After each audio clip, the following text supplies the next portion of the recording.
panangragpat iti otonomiya ti Cordillera dayta ti kangruna ng panggap ti makabulan a selebrasyon iti panakasaad ti rehiyon.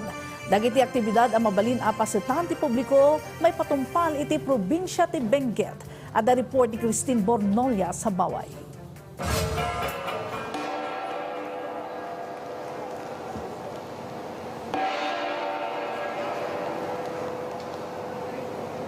Naminsan manen anang ngaganti awang tigangsa a simbolo ti kultura ken tradisyon iti Cordillera.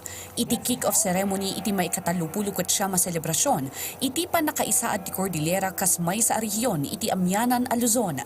Probinsya ti Benguet ti host ita atawan. Ti tema Smart Cordillera Enabling Local Enterprises Through Digital Transformation and Accelerated Regional Autonomy. Kas iti sigod nagtitipon dagiti daduma nga opisyalis ti Baguio City, Benguet, Apayao, Abra, Mountain Province ken Ifugao ang nakimaymay sa iti selebrasyon.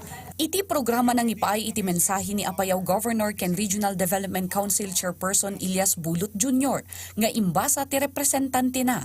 As we open this year's celebration, let us continue working together to preserve our heritage, strengthen our communities, and sustain the momentum of development for present and future generations.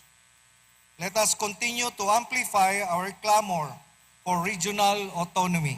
On behalf of the Regional Development Council, Cordillera Administrative Region, I thank you who has contributed to the progress of our region and to the success of this celebration. Kastamot anang ipaay iti mensahe dagiti nagduduma nga opisyalis iti programa. The Cordillera is a region blessed not only with natural beauty, but with people known for courage, resilience, and unity. Our history teaches us that when we stand together, we overcome challenges and achieve greater things.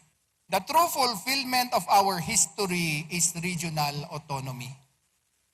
Autonomy is not a political luxury. It is a necessity for our survival and progress. Dinayaw mo't na Assistant Secretary Ana Carmelita Remigio ti panagkaykaysada iti umili iti Cordillera para iti tarigagay nga otonomiya. As people of the Cordillera Administrative Region, you should take pride in the many ways you contribute to the growth, strength, and development of your land and our country.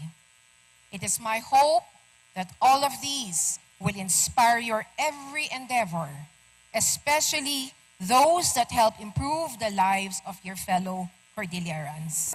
Tunggal bulan ti Hulyo masel-celebraran iti Cordillera Month, tapno maipalagip dagiti napapateg a pasamak, ken dagiti nasken a maamuan no apay nga agtultuloy a maisaksakad ti panagbalin nga otonomiya ti Cordillera. Agbiag ti Cordillera, agbiag tay amin, one Cordillera, we are for autonomy. God bless to each and everyone. Christine Bornolla-Sabaway para iti Pagilian.